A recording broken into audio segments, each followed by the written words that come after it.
नमस्कार दोस्तों, easy mathematics में आपका स्वागत है। मैं सुमित कुमार आपके लिए लेकर आया हूं मैथ में मैट्रिक्स की क्लासेज। लास्ट वीडियो में हमने सममित मैट्रिक्स, विषम सममित मैट्रिक्स और मैट्रिक्स के प्रकार और मैट्रिक्स की प्रॉपर्टी, सममित मैट्रिक्स और विषम सममित मैट्रिक्स की प्रॉपर्टी, इनके बारे में हमने बात की थी। इस वीडियो में आपके लिए मैट्रिक्स से संबंधित ऑपरेशन कराई जाएंगी, जिसमें कि मैट्रिक्स का योग, मैट्रिक्स का मल्टीप्लिकेशन तथा कुछ महत्वपूर्ण क्वेश्चन भी कराए जाएंगे। तो इस वीडियो की शुरुआत हम कुछ महत्वपूर्ण क्वेश्चनों से करते हैं।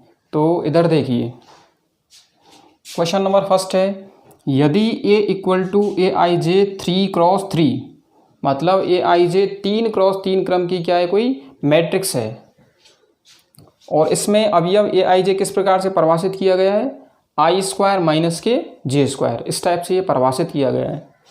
तब मैट्रिक्स A है। तो अब इस पर विचार कीजिए भाई, क्या हो सकती है ये, सममित मैट्रिक्स या विषम सममित या फिर अदिश या फिर विकर्ण। ठीक है, तो इसमें क्या करेंगे भाई, हम इसका मान रखेंगे, अवयवों का मान रखेंगे।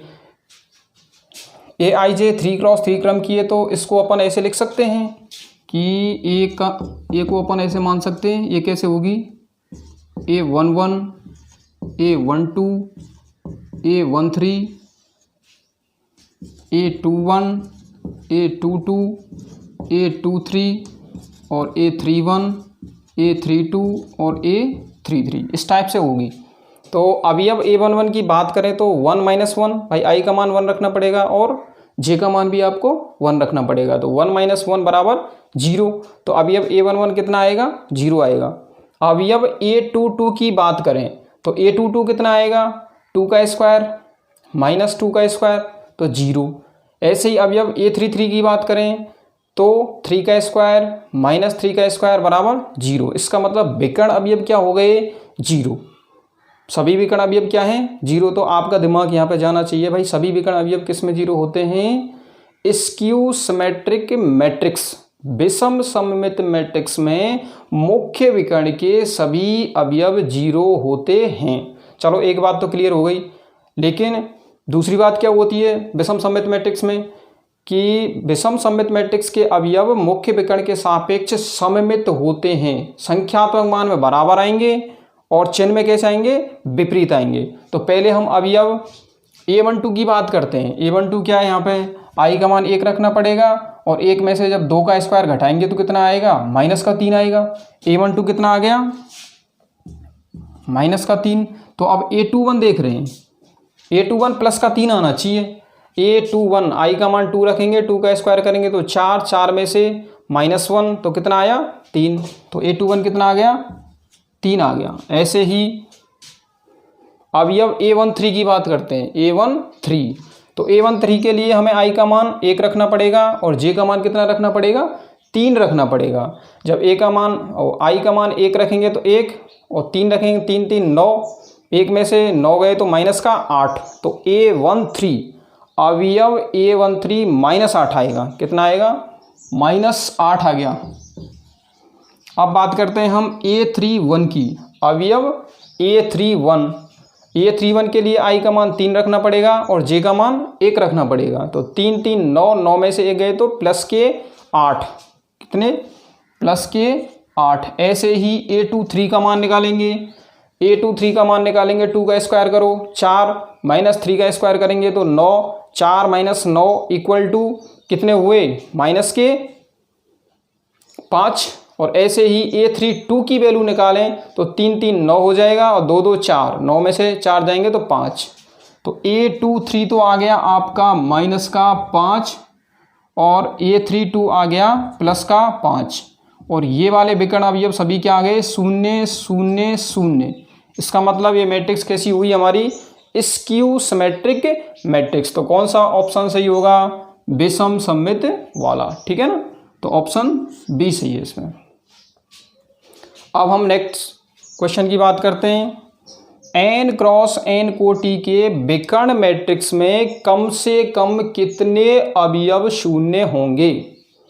n क्रॉस n क्रम की विकर्ण मैट्रिक्स में कम से कम कितने अवयव शून्य होंगे। भाई विकर्ण मैट्रिक्स की परिभाषा क्या है? विकर्ण मैट्रिक्स में विकर्ण के अतिरिक्त सभी अवयव क्या होते हैं? शून्य होते हैं। विकर्ण के अतिरिक्त सभी अवयव शून्य। अब देखो भाई कोई n क्रॉस n क्रम की मैट्रिक्स है, इधर ले ली हमने, ये हमने n क्रॉस n क्रम की मैट्रिक्स ले ली और ये हो गए विकर्ण के अवयव। तो n क्रॉस n क्रम की मैट्रिक्स में विकर्ण के अवयव कितने होते हैं? n कितने होते हैं?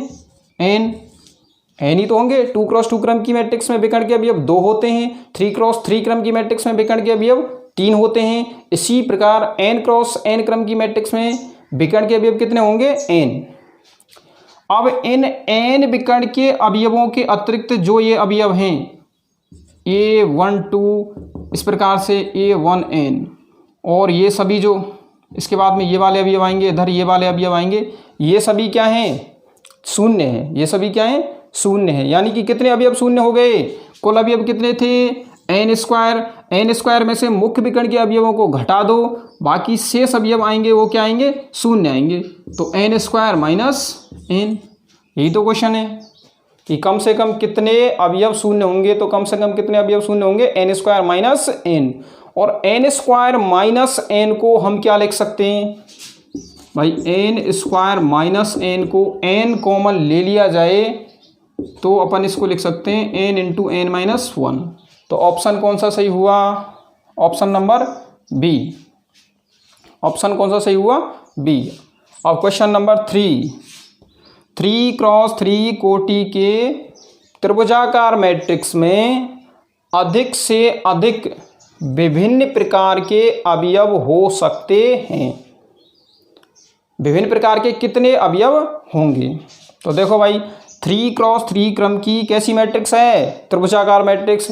त्रिभुजाकार मैट्रिक्स में मैंने आपको बताया था त्रिभुजाकार मैट्रिक्स कितने प्रकार की होती हैं? 2 प्रकार की होती हैं, ऊपरी त्रिभुजाकार और निम्न त्रिभुजाकार। तो त्रिभुजाकार मैट्रिक्स 3 क्रॉस 3 क्रम की त्रिभुजाकार मैट्रिक्स की बात करते हैं हम।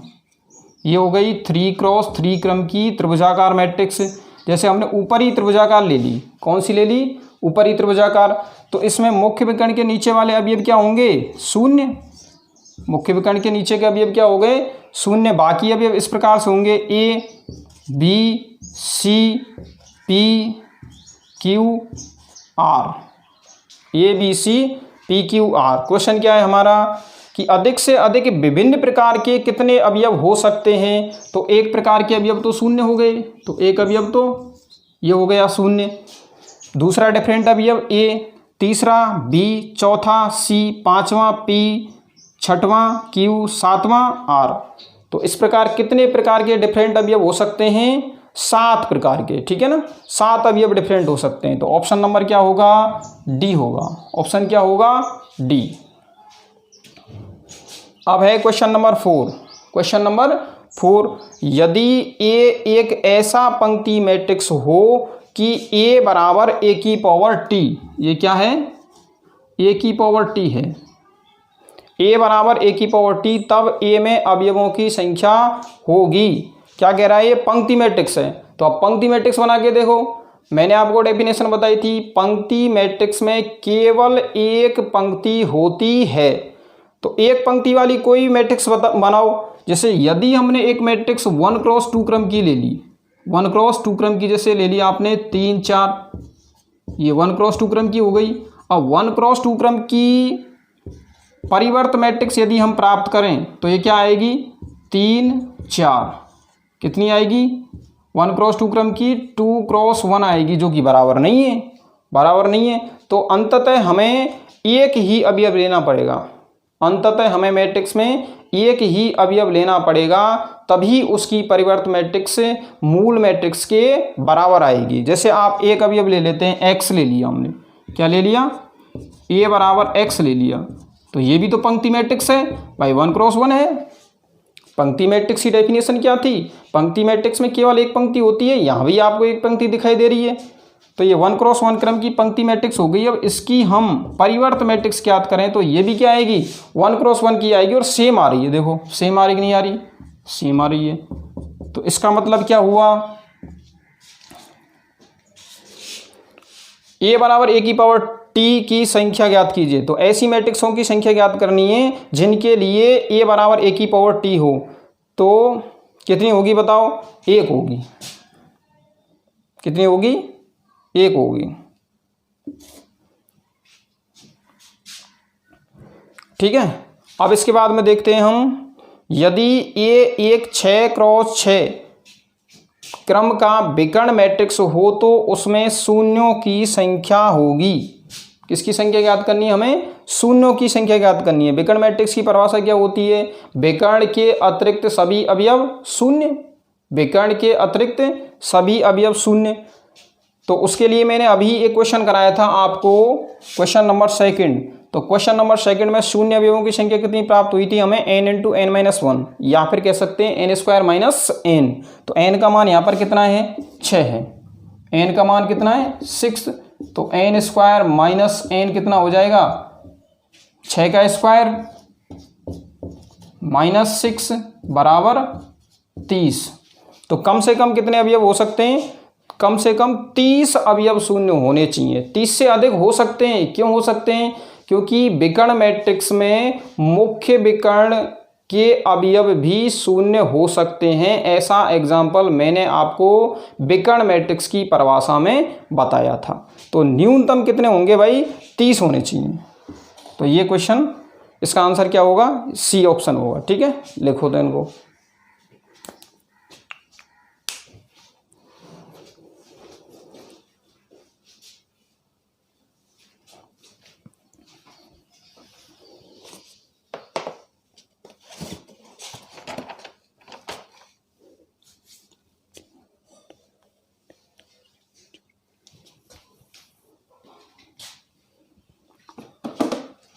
ठीक है, लिख लिया।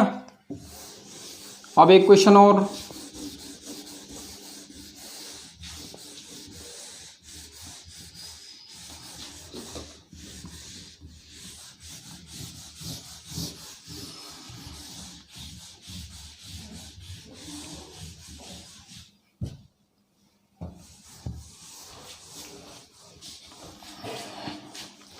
देखो ये जो क्वेश्चन है ना, छोटे छोटे क्वेश्चन है, ये आपके काफ़ी काम के हैं। आगे जो कॉम्पिटिटिव एग्ज़ाम की तैयारी करेंगे आप, तो सबसे पहले आपको ये ऑब्जेक्टिव टाइप के क्वेश्चन है ना, यही अटेम्प्ट करने हैं, क्योंकि यही क्वेश्चन आते हैं कंपटीशन में। ऑब्जेक्टिव टाइप के क्वेश्चन आते हैं। तो अभी से आपको छोटे छोटे क्वेश्चन करने, जिससे कि आपकी अप्रोच बन जाए। ठीक है। अब देखो भाई, क्वेश्चन 3x2 क्रम की एक मैट्रिक्स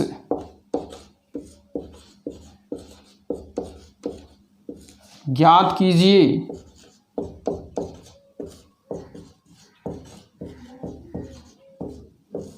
जिसके लिए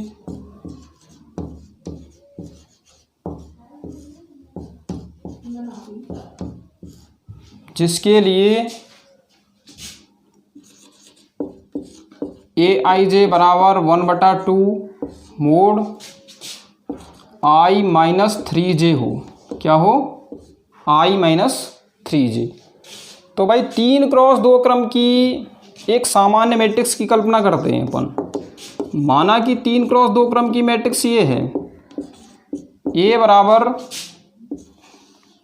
3x2 क्रम की मैट्रिक्स है, तो सीधी सी बात है, पंक्ति कितनी होंगी? 3, और स्तंभ कितने होंगे? 2। तो a11, a12, a13, a21, a22, a23, a31, a32 और a33। अब इसके अवयवों की वैल्यू हमें ज्ञात करनी है। ठीक है। तो a11 की बात करें तो a11 भाई aij किस प्रकार से परिभाषित है? 1/2 मोड i-3j। तो i का मान कितना हो जाएगा? 1 -3 इंटू j का मान कितना हो जाएगा? 1। तो ये कितना आएगा? 1/2 और यहाँ से -2 बराबर आ जाएगा 1/2 इंटू 2 बराबर 1। हम जानते हैं मापांक हमेशा कैसी वैल्यू देता है, धनात्मक वैल्यू देता है। मापांक हमेशा कैसी वैल्यू देता है, धनात्मक। आप जानते हैं मापांक की परिभाषा, मोड x बराबर x यदि x ग्रेटर देन क्या हो 0, और माइनस x यदि x लेस देन 0, और 0 यदि x इक्वल टू क्या हो 0 हो। तो यहाँ से स्पष्ट है भाई परिभाषा से कि मापांक हमेशा कैसी वैल्यू देगा, धनात्मक वैल्यू देगा। क्यों, देखो फर्स्ट कंडीशन में x का मान 0 से बड़ा लेके चल रहे हैं, x का मान 0 से बड़ा है, इसका मतलब x ऑलरेडी धनात्मक है, तो ये धनात्मक मान आ गया। x less than 0 second condition के लिए, जब x लेस देन 0 लेके चल रहे हैं तो x का मान ऑलरेडी ऋणात्मक है, और ऋणात्मक संख्या में एक ऋणात्मक का गुणा करेंगे तो क्या आएगी, धनात्मक संख्या आएगी, इसलिए ओवरऑल क्या हो जाएगी, धनात्मक संख्या आ जाएगी। ठीक है, और x इक्वल टू 0 पर कितना मान देता है, 0 मान देता है। ये हो गया मापांक और मापांक फलन। आप जानते हैं, पढ़ चुके होंगे 11th क्लास में। मापांक फलन मोड x का जो डायग्राम है वो कैसा प्राप्त होता है, इस प्रकार से, y equal to mod x, इस टाइप से चलता है। a11, फिर है a12। a12 की बात करें तो 1/2 मापांक 1 माइनस के 3 इंटू 2, तो ये हो जाएगा आपका 1/2 माइनस के 5। मापांक और है तो ये 5/2 हो जाएगा। कितना हो जाएगा, 5/2 हो जाएगा। a13 इक्वल टू 1/2 1 माइनस के 3 इंटू 3 इक्वल टू 1/2, 1 में से 9 गए तो माइनस के 8, और माइनस के 8 का लगा हुआ है मापांक, तो ये हो जाएंगे 4। ऐसे ही a21 1/2 i का मान कितना 2 माइनस 3 इंटू j का मान कितना है 1, तो ये कितना हो जाएगा 1/2, 2 में से 3 गए -1 बचेंगे, लेकिन इसका क्या लगा हुआ है मापांक, तो ये कितना हो जाएगा 1/2। इसी प्रकार a22 1/2 मापांक 2 माइनस के 3 इंटू 2 माइनस के 3 इंटू 2, तो ये हो जाएगा -4, और -4 का मापांक 4, और 2 का भाग लगा देंगे उसमें, तो ओवरऑल 2 प्राप्त हो जाएगा। इसी प्रकार a23 कितना प्राप्त होगा, i का मान 2 रखेंगे और j का मान कितना रखेंगे 3, तो 2 माइनस के 3 इंटू 3 9, तो 2 माइनस के 9 करेंगे -7, मापांक लगा हुआ है तो +7 हो गए, तो 1/2 मापांक 2 माइनस के 3 इंटू 3 इक्वल टू 7/2, a23 हो गया। फिर है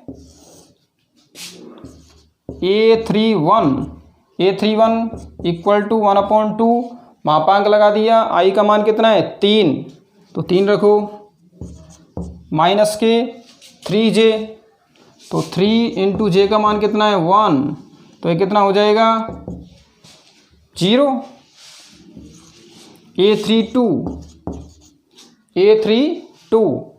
a32 के लिए i का मान कितना है 3, माइनस 3 इंटू j का मान कितना है 2, तो 3 माइनस के 6, 3 प्लस के 3/2।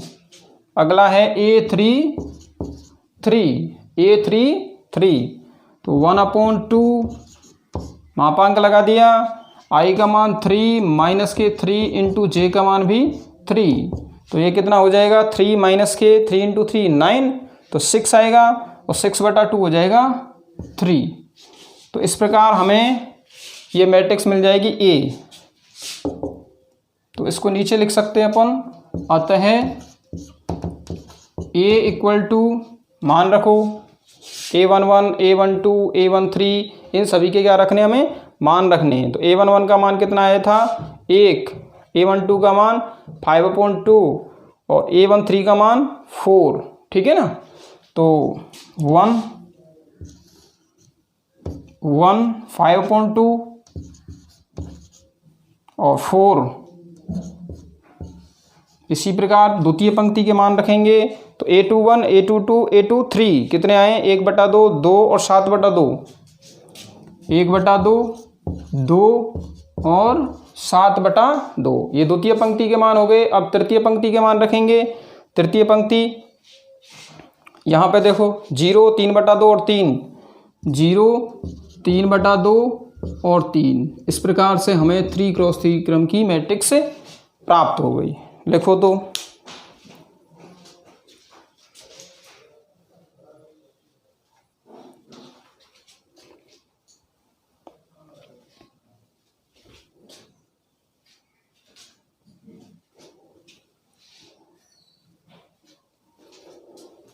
आज के लिए इस वीडियो में इतना ही। अब नेक्स्ट वीडियो में हम पढ़ेंगे। चैनल को लाइक करें, शेयर करें, सब्सक्राइब करें और बेल आइकन के बटन को दबाएं, जिससे कि आपके लिए सभी वीडियोज प्राप्त हो सकें।